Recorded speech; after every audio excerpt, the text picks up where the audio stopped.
Taking a look at some Quest Paladin here, really no idea how good this deck is going to be as we get into the Murder at Castle Nathria expansion.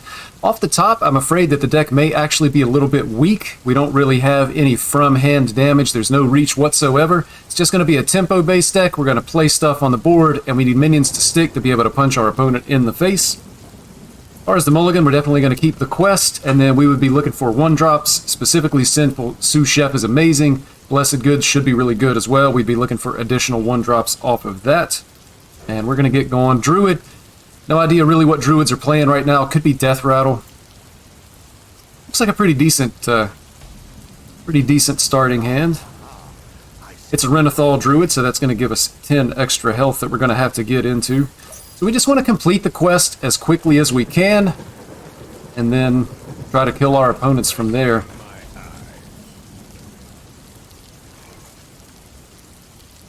And we are going to go Trog, and we're going to protect our Trog with the Righteous Protector. Trog actually could be, bad for us here if they're able to board lock us.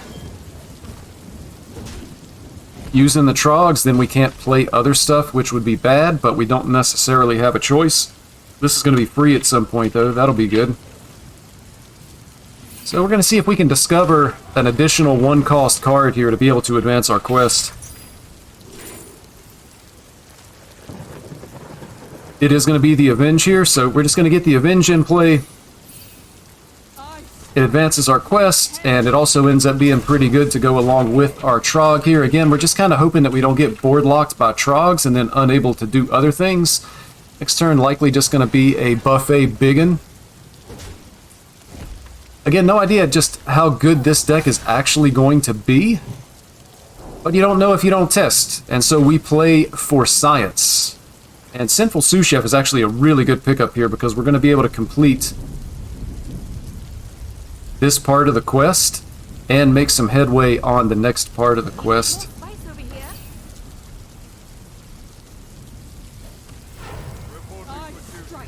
We're just going to get all of our damage in. At some point our opponent's going to have to play a spell, in which case we're going to be duplicating Trogs, but at least he will have a minion on the board that we can trade into to be able to get additional minions down. Ends up being a nice pickup for him. And our opponent makes a pretty wise choice here. I don't think the second Sous Chef will actually advance the quest because we have to play different 1-cost cards. So we're going to need to save this. And we can't kill off this guy, so unfortunately the best thing to do is going to be to actually hold this in our hand. And we're just going to go face with as much stuff as we possibly can. Once we're able to complete the quest, we will be able to play this guy and another Silver Hand Recruit, and it's going to get us really close to quest completion. So hopefully finishing the quest around turn 6, turn 7. Our opponent's still really healthy, though, as they work their way towards executing their game plan. And, we're actually getting up into, like, Scale of Onyxia range, which is going to be bad for us. They'll be able to likely clear our board. We're going to make this trade so that we can work on completing our quest. Murlocula is actually free, so we're going to go ahead and get them down as well. And it actually ends up being really good because I think we just complete the quest here.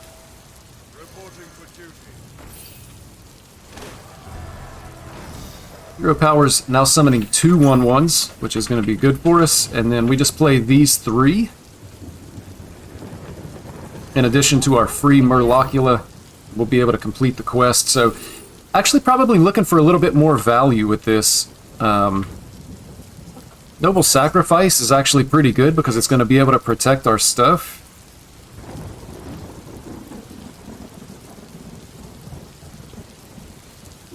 We'll do that. Get the quest reward in hand, so next turn likely just going to be quest reward and hero power, so we'll be going nice and wide. We're going to get down our free guy, and we're just going to hero power. We will take this trade, and then everything else is going face here. So if our opponent is unable to clear up some of these 1/1s, we're going to do a ton of damage once we actually play the Cariel here. I'm expecting... Well, it is a 40-card deck, but I'm expecting to have a Scale of Onyxia that's going to come out with a lot of clear potential. Spammy Arcanist is going to do exactly the same thing. We're going to be able to make a nice little board for ourselves, and then we're going to have some 1-mana 3/3s for the following turn. So it's just going to be Quest Reward and Hero Power. And we're going to go from there. Location's a nice pickup. Not for this turn.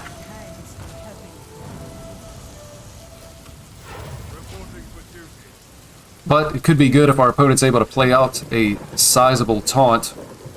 So next turn we're likely just going to be playing everything in our hand. Noble Sacrifice, if our opponent attacks with the Spammy Arcanist first, is going to be pretty good for us here. Hate to see the Raid Negotiator, that's going to give our opponent some value. At this point we're just hoping to be able to kill them as quickly as possible. There's the Noble Sacrifice. They'll be able to get a value trade on a 3/3. As expected. And we're just going to go as wide as we can. I don't think we actually play the location just yet. We're going to put as many minions on the board. That's 3, that's 4, that's 5, and then Hero Power. Trog is too weak to play. This actually takes up a space on the board. And we're just going to go face here. Again, we're just looking to kill our opponent as quickly as possible at this point and hope that they don't draw into something really, really powerful. If they play a big taunt, you know, we can trade 1 minion, at which point we'll be able to Great Hall and then make it just a 3 health minion that'll be a lot easier for us to be able to remove here. So that's the thought process. That's what we're hoping for. Possible Scale of Onyxia incoming. Flipper Friends, not quite as powerful as the Scale of Onyxia. It does allow our opponent to be able to clear up a lot of our board. But certainly we're going to have quite a bit of power left. Again, this deck, you know, no reach in hand. We are pretty dependent. That's really unfortunate. Nice little created by card there for our opponents, but we can location. Change it to a 3/3, so we'll still be able to get 3 damage face. That's going to be good to draw us some cards. So we're going to get the location down. Turn this into a 3/3. We'll trade the lower attack minion. And then we just want to get stuff out on the board and go face. Our opponent a little bit low on cards, so making some nice headway here. Unlikely that we'll be able to kill him this next turn. Again, there's just no reach. There's no extra damage that we can draw into. So it's totally based on the stats that we have on the board. We just need to be able to keep as many stats on the board as we possibly can every single turn. Here's the scale. So our stuff is getting cleared up really well by our opponents here, but we're going to be able to draw cards. It's going to allow us to go wide. And that's going to be good for us. Really was not expecting a Reno Jackson deck. It's week 1.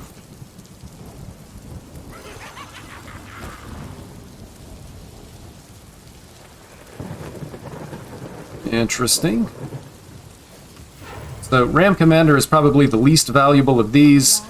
We're going to get down this. We'll put down a Peasant, and we're going to go ahead and promote one of these guys and make them stronger. So I did misspeak a little bit. I forgot about promotion. That does give us a little bit of reach if we have an existing Silverhand recruit on board. Our opponent is really just out of cards, though. I guess we are too, but our Hero Power at least gives us some value. Being able to put out 2 3/3s on the board every single turn. I guess they can also draw every turn with the Guff Hero Power. We're just hoping they draw dead. It's a 40-card deck.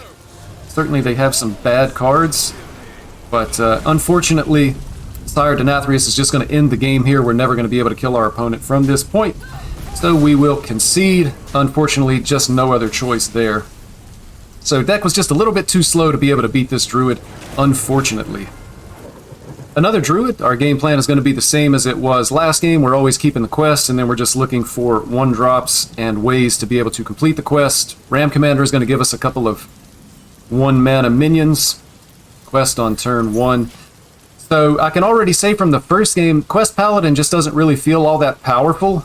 We certainly have a few things going for us, but not anything tremendous. I'm going to Ram Commander here. That gives us 3 1-mana cards, so we'll be able to complete... actually, I take that back. They have to be different cards, so we're only going to be able to complete 2 steps of the quest next turn. This was still our most powerful play. They likely just drew Nathria if this is the same deck from the last game. I think we actually just get the 1/1 down. We'll be able to create more, and we want to go wide and just start chunking our opponent's health total as much as possible. One thing to note here, difference from the last game, is that this is only a 30 health deck, so that's going to help us quite a bit.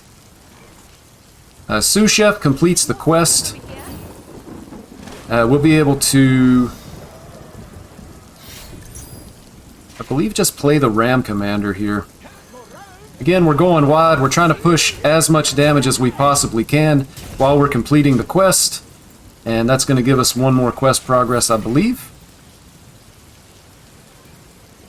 Nice and wide, 11 damage on board here. That's a 2-turn lethal. Again, it just feels like the things that we're doing aren't very strong. We might be able to take advantage maybe of this Druid deck if it's going just a little bit too slow, but it just doesn't feel super powerful. Flipper Friends actually goes a really long way to being able to clear our board, and I believe our opponent actually just drew a second copy, which is bad for us, but we're going to be able to draw some cards here, which is good. Could actually just get down the Buffet Biggin and a Ram. It puts the most possible power on board, which I think is what we want. Other option would just be play the 3/5 and draw cards, but we just need power on board.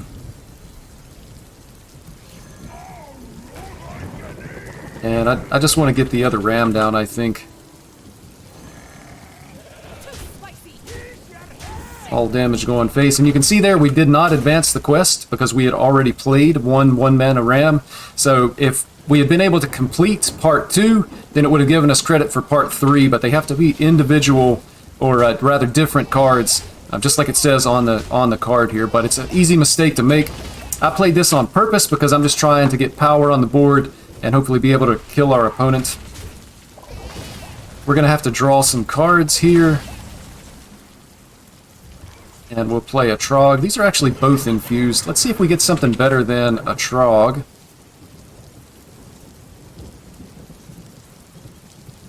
Maybe best to just try to protect the board that we have.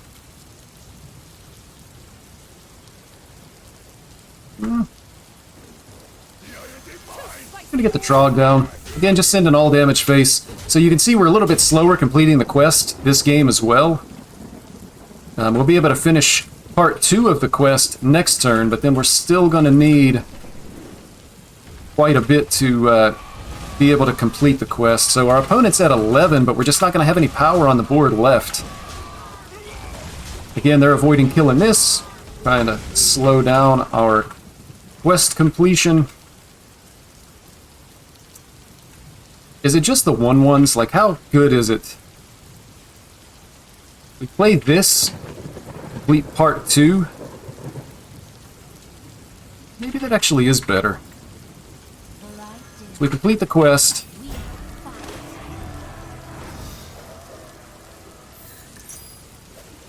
Or rather, that part of the quest. And then I think we actually just draw cards and Pelican. That'll allow us to complete the quest next turn and potentially get the... Or hopefully it allows us to complete the quest next turn. I'm going to get down this guy, and I guess no real reason to attack. We'll hold on to the weapon. The 1 damage could be important. We're not going to be replacing the weapon. It's going to be our last attack this game, so we'll hold on to it. We have 7 power in play, and our opponent is at 9.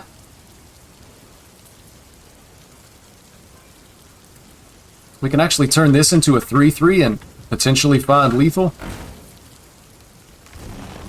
Opponent's going to draw a lot of cards here.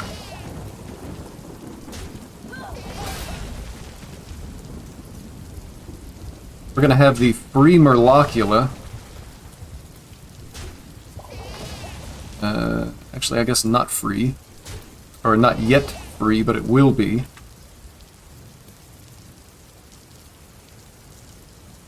So we're going to be playing our Blessed Goods. We're going to be looking for a 1-cost card, and then play the quest reward, or possibly, it looks like most of our deck is actually 1-cost cards, so just trying to complete the quest and kill our opponent here. And they are actually just buffing their Denathrius repeatedly, which is going to allow them a big heal. And that is bad news for us. And actually, we just complete the quests with the Silverhand Recruits and Blessed Goods. Our sous chef finally died. So you can see our opponent actually determined whether or not our sous chef was good. We're just going to need to really set up lethal here.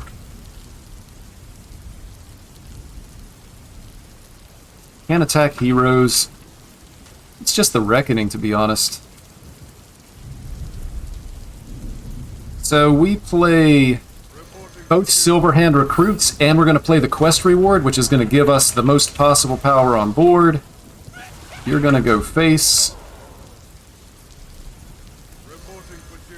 And we're going to set it up like this. So our opponent is still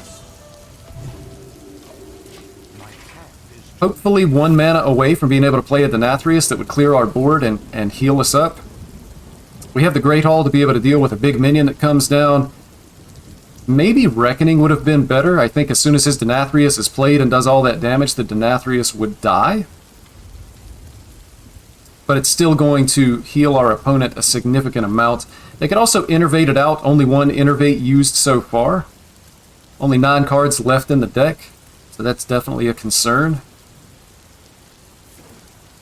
They do have the innervate, and it's actually a raid boss.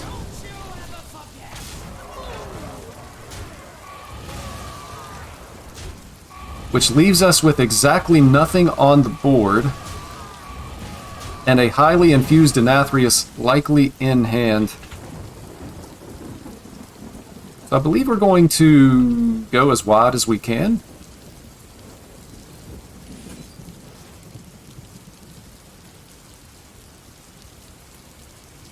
We can get down the Murlocula.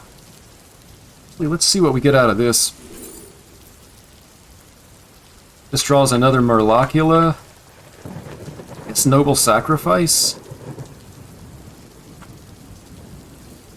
So we'll go Reckoning, Noble Sacrifice, get down the Murlocula and a sous chef, and pass turn back to our opponent. So if Denathrius does come down here, hopefully to capture Cold Tooth Mine through the raid boss.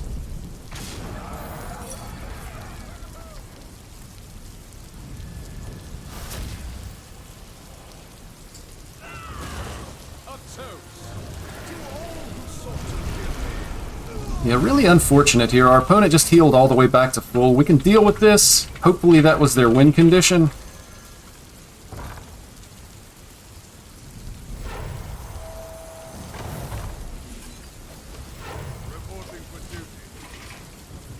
But I think we're likely just dead here. Just not really able to close out games with this deck. There's no reach. There's no way for us to actually be able to kill our opponent. And so we likely just never get there. And we died, so I'm going to say, not really going out on a limb, that Quest Paladin is actually a bad deck. You probably want to avoid this deck if you're going to be playing Murder at Castle Nathria, which I assume you are, if you're still watching this video. Just going to be better off playing another deck. Quest Paladin doesn't feel like it's good enough, doesn't feel powerful enough. It didn't feel like there was any kind of random factors that really affected what we were doing here. It's just not a good deck. Thank you for watching. I'm Uncorrupt. Good luck out on the ladder.